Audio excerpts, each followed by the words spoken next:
Okay, this morning, for the last few weeks, I've been thinking about what to talk about. A few things came to mind, and ultimately, God told me, talk about Jonah. And I don't know that this message was specifically for you. I think it was more for me, doing the research on it and doing my homework and reading over it. I think it was definitely just as much for me as it was for everybody else, if not more so. Jonah's kind of a cool character, and everybody knows the story of Jonah and the fish, but some people may not know the whole story, so we're going to go over that today. So go ahead and open your Bibles up to Jonah, chapter 1. Whoa! Okay. Chapter 1. Jonah chapter 1. Yes. And we're going to start at verse 1. And we'll just go from there. Okay. Verse 1. Now the word of the Lord came to Jonah, the son of Amittai, saying, Arise and go to Nineveh, that great city, and call out against it, for their evil has come up before me. But Jonah rose to flee to Tarshish from the presence of the Lord. He went down to Joppa and found a ship going to Tarshish. So he paid the fare and went down into it to go with them to Tarshish, away from the presence of the Lord. Let's stop right there. This is where I need the visuals. Slide 1. Let's just figure out where they're at. Unpack this a little bit. The first slide will show that. There we go. Okay. Jonah, we are told in 2 Kings, he lived in Gath-Hepher, which is up here. Joppa is just a little bit south of that, and they've got Jerusalem on there for reference.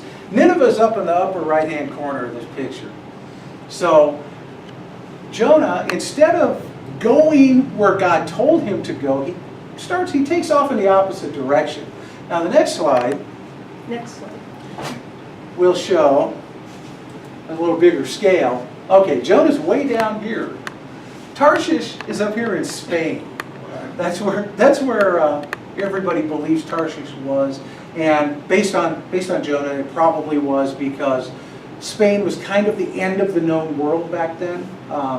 People had basically traveled around the Mediterranean. Now these are the Middle Eastern people. We're not talking about China and over that way, but for the people of that time, this was pretty much their known world. Along the coast of the Mediterranean was as far as they could travel. So in the next slide, now we got mileage. Nineveh is about 550 miles away. Tarshish is 2,500 miles away. So basically what Jonah's doing, if you just imagine God says, Dan, I want you to go to Albuquerque, and I want you to tell some people some stuff for me. And Dan says, okay, I'm on it. So Dan drives to Phoenix, hops on a plane to Hawaii. That's as far. Jonah was going as far as he could get away from God. He was not going to do what God asked him to do, and we'll find out why in a little bit. Okay, Jonah himself is also mentioned in 2 Kings. He had prophesied during the time of Jeroboam II. By this time,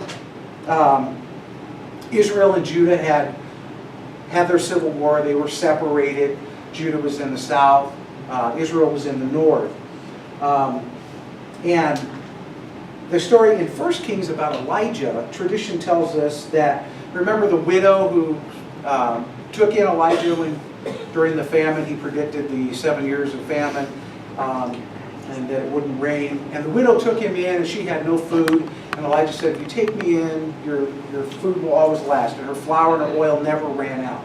This widow had a son who got sick and died during this time. Elijah raised his child from the dead. Now, Jewish tradition says that that child of that widow was Jonah, and that he became a student of the prophet Elijah, and then after Elijah was taken up into heaven, he became a student of the prophet Elisha. So if that's true, Jonah had a really good background, but otherwise he is still a prophet of the Lord, and God had used him to prophesy the increase in territory that Jeroboam II was able to get from the Assyrians and also from the tribes of Judah in the south. So he had already prophesied for the Lord. Now, in 2 Chronicles 11, 13 through 16, it says that the priests and Levites, just take a minute, you don't have to go there. The priests and Levites from all the districts throughout Israel sided with him, which is Rehoboam, the king of Judah. The Levites even abandoned their pasture lands and property and came to Judah and Jerusalem because Jeroboam and his sons had rejected them as priests of the Lord when they appointed their own priests for the high places and for the goat and calf idols that he made.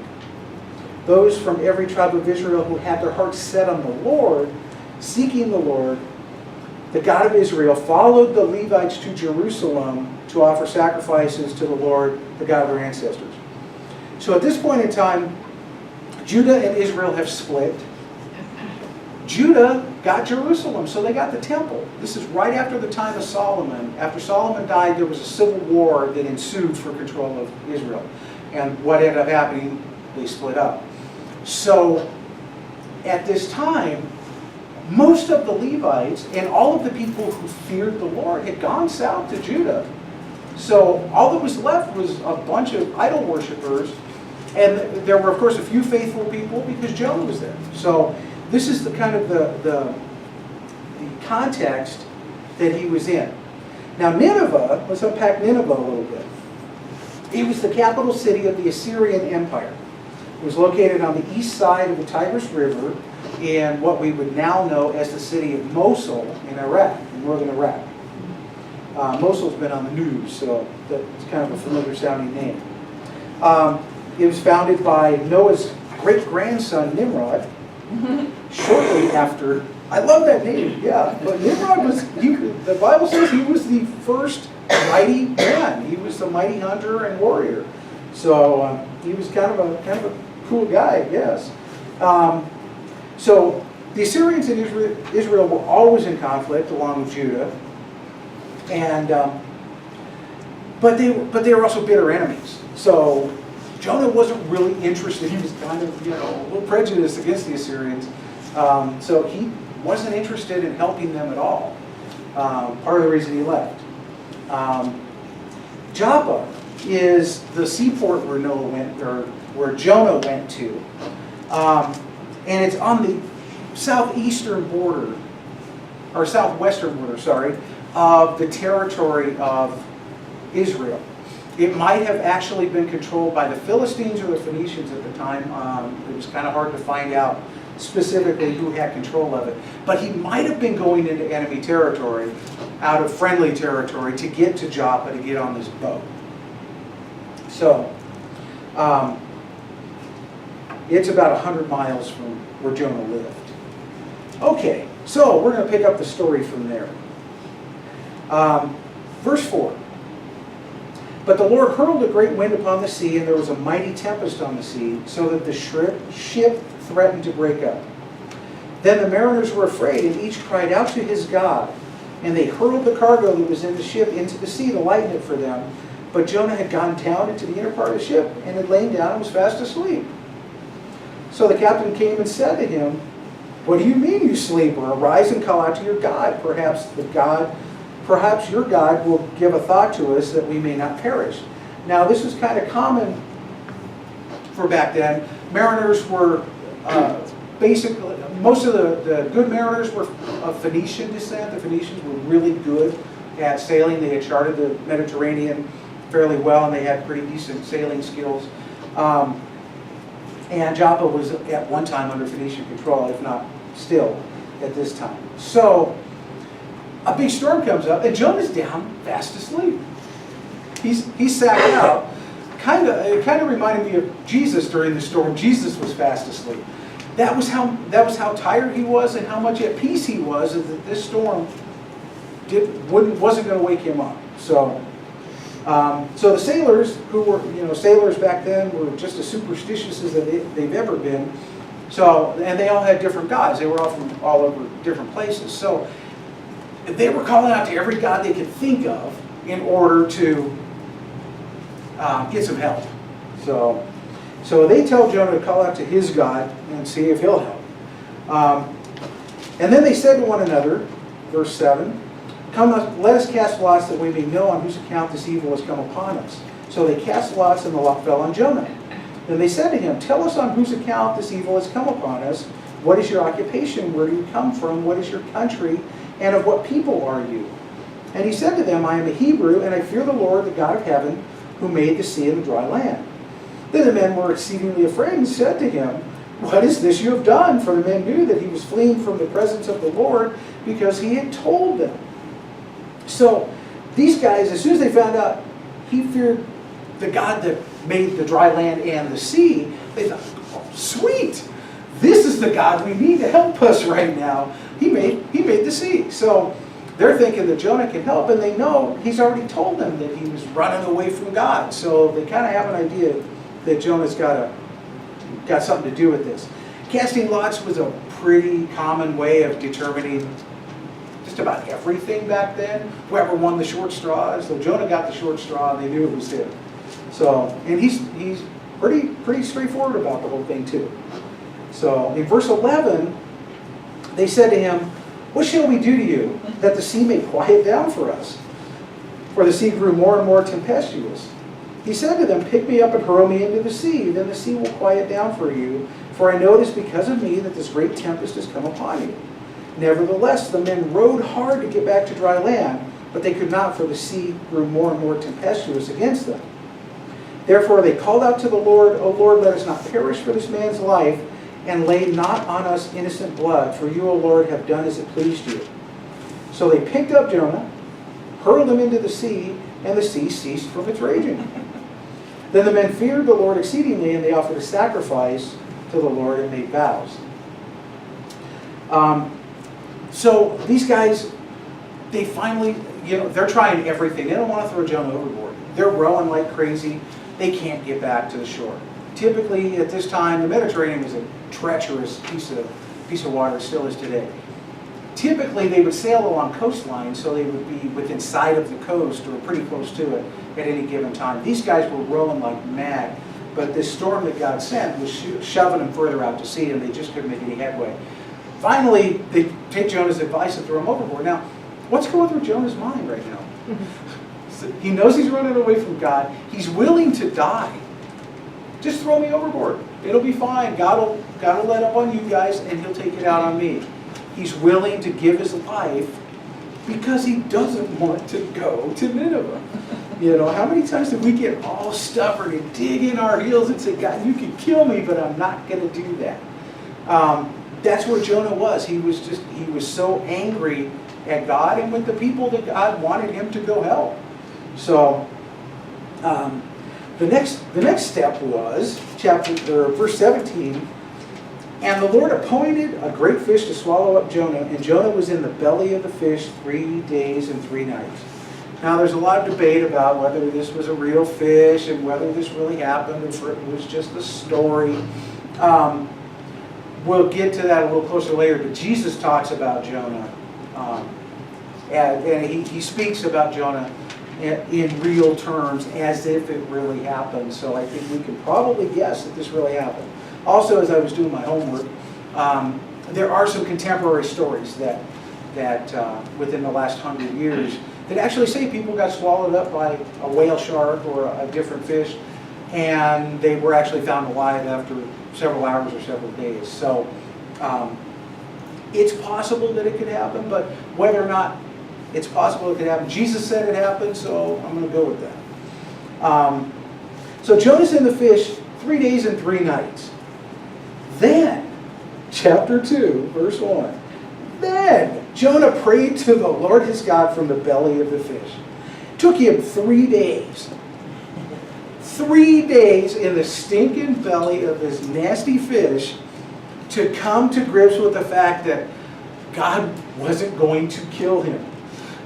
He wanted to die. He didn't want to do this. He had dug in his heels. He had just taken every chance He had done everything he could to get away from God, and he finally realizes that even in the belly of this fish, it's nasty in here, but somehow I can still breathe, somehow I'm still alive. I want out. So he prays to God, and this is Jonah's prayer. The other cool thing about the book of Jonah is typically it's about the books and the prophets are typically about their prophecies and not so much about them. Jonah's book is totally different from all of the others in the fact that it talks about the prophet and his experience instead of what he was going to say. What he's going to say only takes up maybe one or two lines in the entire book. So this is Jonah's prayer in chapter 2, verse 2. I called out to the Lord out of my distress, and he answered me. Out of the belly of Sheol, which is interpreted as hell, or the pit, out of the belly of Sheol, I cried, and you heard my voice, for you cast me into the deep, into the hearts of the seas, and the floods surrounded me. All your waves and your billows passed over me. Then I said, I am driven away from your sight. Yet I shall again look upon your holy temple. The waters closed in over me to take my life. The deep surrounded me. Weeds were wrapped about my head. At the roots of the mountains, I went down to the land whose bars closed upon me forever. Yet you brought up my life from the pit, O Lord my God. So, Jonah's going down. He's covered in seaweed. He's all tangled up, and he's sinking. And from what he's saying here, his feet hit the bottom. He actually made it all the way to the bottom. And you can just picture Jonah floating down, sinking down to the bottom. And as he's sinking down, he's thinking, okay, this is it. And he's ready to go. And he said, I'll see your temple. Maybe he's thinking about heaven. He's not going to last much longer. And verse 7 says, when my life was fading away, he was almost done for. He was at the point where he was just going to pass out and die. When my life was fading away, I remembered the Lord, and my prayer came to you into your holy temple. Those who pay regards to vain idols forsake their hope of steadfast love. But I, with the voice of thanksgiving, will sacrifice to you. What I have vowed, I will pay. Salvation belongs to the Lord. He's finally given in. He's praying from the belly of the fish. He's finally given in and saying, okay, God, enough already. I'm tired of this. You're not going to kill me. I'll do whatever you ask. How many times do we do that to God? How many times do you know what he wants you to do? You know what he wants you to say, and you just, I can't do it. I can't pray for that person. I can't talk to that person. I don't like them. It makes me mad when you do good things for them because I don't think they deserve it. So who am I to be making that decision? And then in verse 10 it says, the Lord spoke to the fish, and it vomited Jonah out upon the dry land. Now the cool thing about this is the Lord talked to the wind, he talked to the sea, he hasn't talked to Jonah since he told him to go to Nineveh. God's kind of given Jonah the silent treatment. He's kind of letting Jonah stew in his own juices, or in the fish's juices, so to speak, to come to the conclusion that he's finally arrived at. And sometimes, sometimes we think God's not there. He's not listening. He's not talking to us. Sometimes he needs to give us time to just come to. He's already told us what he wanted us to hear. Now he's waiting for us to digest all that and hopefully come to the right conclusion. So Jonah's come to the right conclusion, and the fish spits him up on the dry land. So now, in chapter 3 is where the Lord starts talking to Jonah again. Then the word of the Lord came to Jonah the second time, saying, arise. Now the second time, God already told him once, now he's telling him again. Arise, go to Nineveh, that great city, and call out against it the message that I tell you. So Jonah, begrudgingly at this point, finally arose and went to Nineveh according to the word of the Lord. Now Nineveh was an exceedingly great city, 3 days' journey in breadth. That was a big place, 3 days on foot. And I'm sure they're talking about, from the suburbs to the inner part of the city to the other side. But it's a 3-day trip to get across this big area that was Nineveh. Jonah began to go into the city, going a day's journey. So he didn't go right downtown. It's 3 days wide. He went just a little ways in. He stuck his toe into Nineveh. And then verse 4 continues, and he called out, yet 40 days and Nineveh shall be overthrown. That was it. All of this to say those few words. What is it, 7, 8 words? 40 days and God's going to destroy you. Now the weird thing is, just with that little bit, verse 5 tells us, the people of Nineveh believed God. They called for a fast and put on sackcloth from the greatest of them to the least. All of this stuff that Jonah had gone through, and now he's thinking, all right, okay, God's going to destroy you. You got 40 days left. And he's like turning to leave. He did the bare minimum that God asked him to do. And now, the people just believed. They took his word for it. Somehow, some way, this angry little man, covered in fish guts, got these people who didn't know him from Adam, got him, they just believed like that. Talk about God working in someone's heart. And verse 6 continues, the word reached the king of Nineveh. And he arose from his throne, removed his robe, covered himself with sackcloth, and sat in ashes, which was a traditional way they showed either repentance or grief back then. They took off all their nice clothes, put on something really uncomfortable, and got dirty, and just sat there. Verse 7 says, and he issued a proclamation and published through Nineveh, by the decree of the king and his nobles, let neither man nor beast, herd nor flock, taste anything. Let them not feed or drink water. But let the man and the beast be covered with sackcloth, and let them call out mightily to God.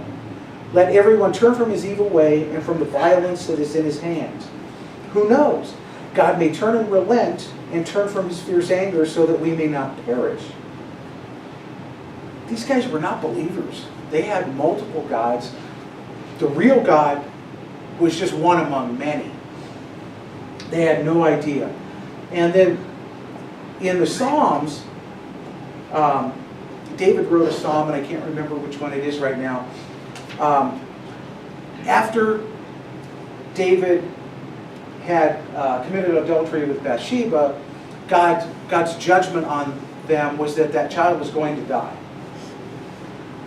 That child, David got down in sackcloth and ashes and fasted and cried out to God. And those were almost David's exact words when he said, who knows, maybe God will relent and the child will live. Because after the child died, he got up, he put on his clothes, he went and ate. And everybody said, what, you're not mourning? He said, no, I did as much as I could. God's will be done. So this is kind of a picture of that as well. That the whole city, man and beast, they had the animals fasting and wearing sackcloth. That's how serious they were. They knew that God was going to destroy the place. They wanted God to save them. And they were willing to do whatever it took. In contrast to old Jonah saying, oh, God's coming, he's going to get you. And he's kind of, he doesn't really care about these people. But God does. Verse 10 says, and when God saw what they did, how they turned from their evil way, God relented of the disaster that he said he would do to them. And he did not do it. God took pity on these people. They were truly repentant. They were really sorry. They actually changed their behavior. We don't always do that. Sometimes we tell God, sorry, sorry, sorry, but then we go do it again. And, it's really easy to say, oh, I'm really sorry for that, but then you do it again, and how sorry were you really? So, God knows our hearts, and he knew the hearts of these people, and even though they were not believers, God had something in mind for them. And he wasn't going to destroy them. So,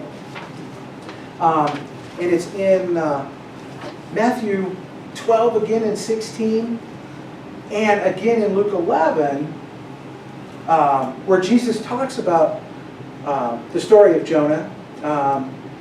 In Matthew 12:38 it says, "Then some of the scribes and Pharisees answered him, saying, 'Teacher, we wish to see a sign from you.' But he answered them, 'An evil and adulterous generation seeks for a sign, but no sign will be given to it except the sign of the prophet Noah.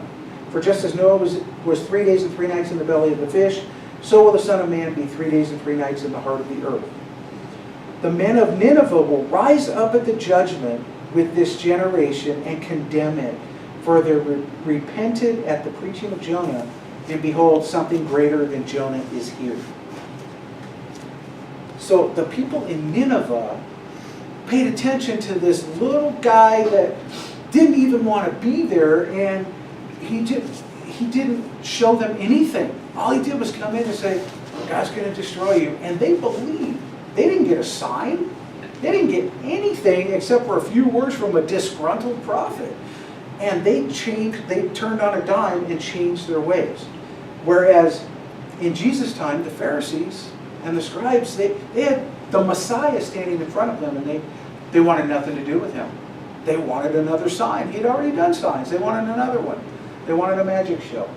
And sometimes we don't get a magic show. Sometimes we just have to take God's word for it.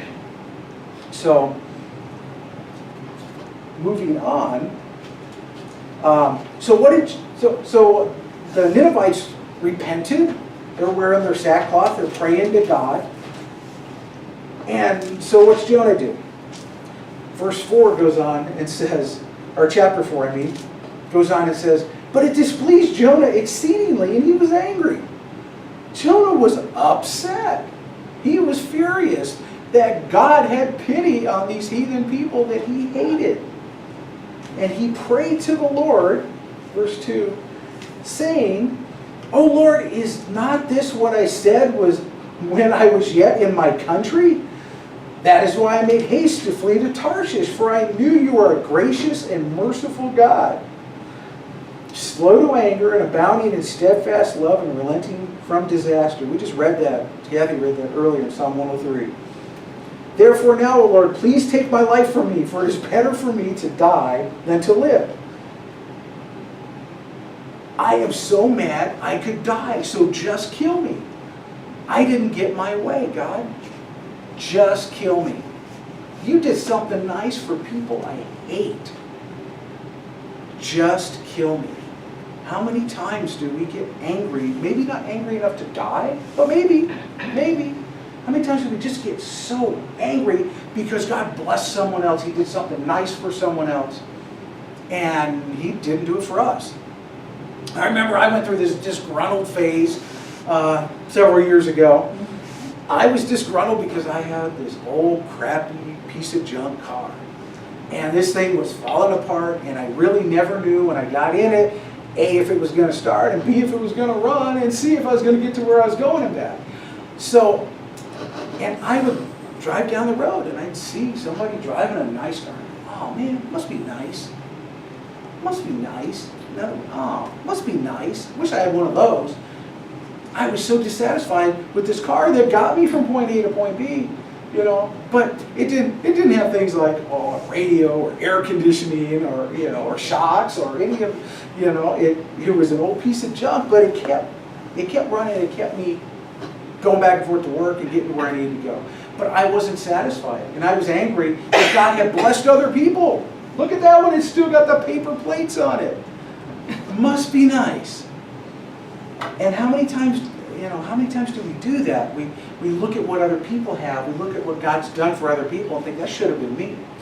I've done all this for you, God, and you should give me fill in the blank.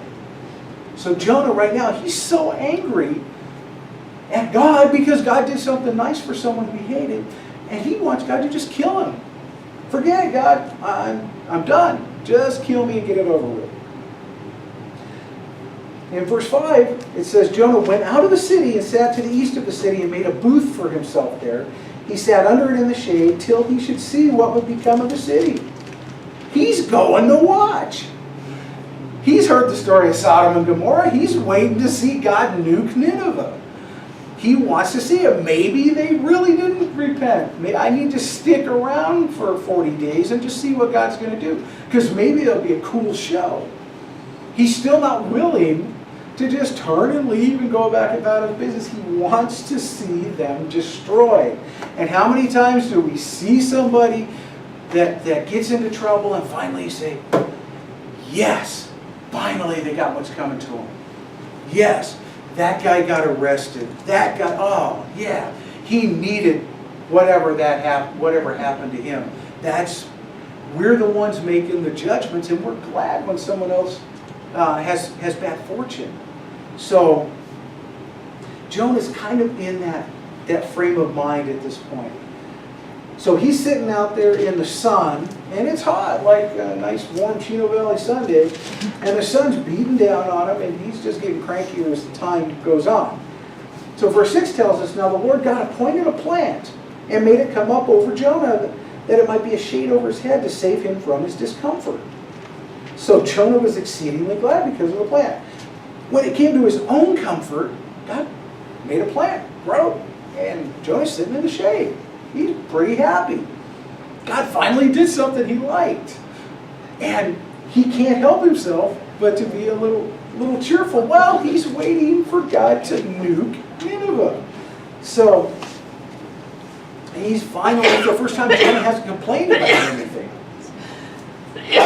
So Jonah's sitting there happy. Verse 7 tells us, but when the dawn came up the next day, God appointed a worm that attacked the plant so that it withered. When the sun rose, God appointed a scorching east wind, and the sun beat down on the head of Jonah so that he was faint. And he asked that he might die again, and said, it's better for me to die than live. So he's okay when God's favor is on him. But when God doesn't seem to be doing anything, here he is. He's cranky. He's angry again. Oh, just kill me now. The plant's dead. Just kill me. You know, he's not a very happy camper. But I know personally, and like I said in the beginning, I know God wanted me to read this. And for some reason, he wanted me to tell you guys about it too. But I tend to get really cranky and dissatisfied sometimes. And Sheila's sitting there shaking her head. But I do. And it takes me a while. Thank God I didn't have to spend time in the belly of a fish. But sometimes it'll take me a while, a few hours, a few days, to get out of that little funk that I find myself in and actually go back and do what God tells me to do. So Jonah's angry, and he said, God, just kill me. Then verse 9 continues, but God said to Jonah, do you do well to be angry for the plant? Is it worth being angry over this plant? And Jonah said, yes, I do well to be angry enough to die over this plant. And the Lord said, you pity the plant for which you did not labor, nor did you make it grow, which came into being in a night and perished in a night. So you're angry that this plant that just sprung up yesterday and is gone today, you're having pity on this plant. And we should have done something different so that this plant would live, so you would have shade and be comfortable while you're waiting for the destruction of the city that you were sent to save. And Jonah's okay with that. What's wrong with this picture? Jonah's okay with being very upset at what's going on with the plant. Okay? The Lord continues in verse 11 and says, and should I not pity Nineveh, that great city in which there are more than 120,000 persons who do not know the right hand from the left, and also much cattle? And Jonah ends there. So you can tell your friends, gee whiz, that guy, he preached through a whole book in the Bible today. But that was, we're kind of left there. But God tells Jonah, wait a minute, you're worried about this stupid little plant because it gave you a little shade, so you'd be a little more comfortable. And you're not worried about that huge city. It's 120,000 people and their families and their livestock and everything. And you don't care two hoots about them, but you care about this plant. which I gave you. Jonah, we don't know what happened to Jonah after that. The Bible doesn't tell us. What I'd like to assume and think is that he just turned around and went home and sulked and probably died a bitter old man. Now, tradition actually puts Jonah's tomb in either his hometown of Gath-Hepher in Israel or in Mosul, which is Nineveh. And they had a big mosque in Mosul that was considered to be the tomb of Jonah. Now there's a second choice of his old hometown, and then there's a third choice of the town that the widow lived in the Elijah story. But we don't really know exactly where it was, but ISIS destroyed Jonah's tomb. I don't know if you remember that from the news. ISIS destroyed Jonah's tomb in 2014. I think it was in July 2014. So Jonah was considered to be like a big deal for Christians, Jews, and Islam, and Muslims. So his story is fairly well known. But if his tomb really was in Mosul, maybe he did die right there, like he asked God. Maybe he died sitting in his tent with his wilted plant, waiting for the city to get destroyed. Who knows? We don't really know. It's kind of an interesting thing to think about. Maybe he never went home. Maybe that was as far as he ever got, and he died right there just like he wanted. Now, God spared Nineveh, this evil city, the capital of the Assyrians, because he had a purpose for them. About 30 years later, they attacked Israel and carried off most of the people in the northern territories and took them as slaves and servants. About 100 or 150 years after that, the Babylonians conquered the Assyrians. Then they went to Judah and picked up Judah and hauled them off to Babylon, which is also in Iraq, into their captivity for 70 years. When the people 70 years later were able to return to Jerusalem, it was mostly the tribes of Judah, along with a few scattered people from the northern territories that had gotten carried out by the Assyrians. Now, the people the Jews that went from Israel to Nineveh, some of them settled along the way with the local people, taught them their religion, and those people became the Samaritans. God preserved a remnant of non-Jewish believers in Samaria, who we know from the New Testament they were always at odds with the Jews because they thought they weren't pure. God saved those people. He saved a whole people group out to himself. Shortly after Christ ascended, the people of the old Assyrian Empire were some of the first believers and had some of the largest churches ever in that time. God had a plan. If he had destroyed that city, none of that stuff would happen. And there's a lot of stuff to unpack in between. But those, I'm just kind of hitting the highlights. God always has a plan. And maybe it's 30 years later, maybe it's 150 years later, maybe it's 2,000 years later. God has a plan. And the people that are still in those areas, there are a lot of Christians. They've been overrun by Muslims, but there's still a lot of Christians left. And there's still a lot of Jews left that don't have a drop of Jewish blood because of Jonah going to Nineveh to preach to those people, and those people repented.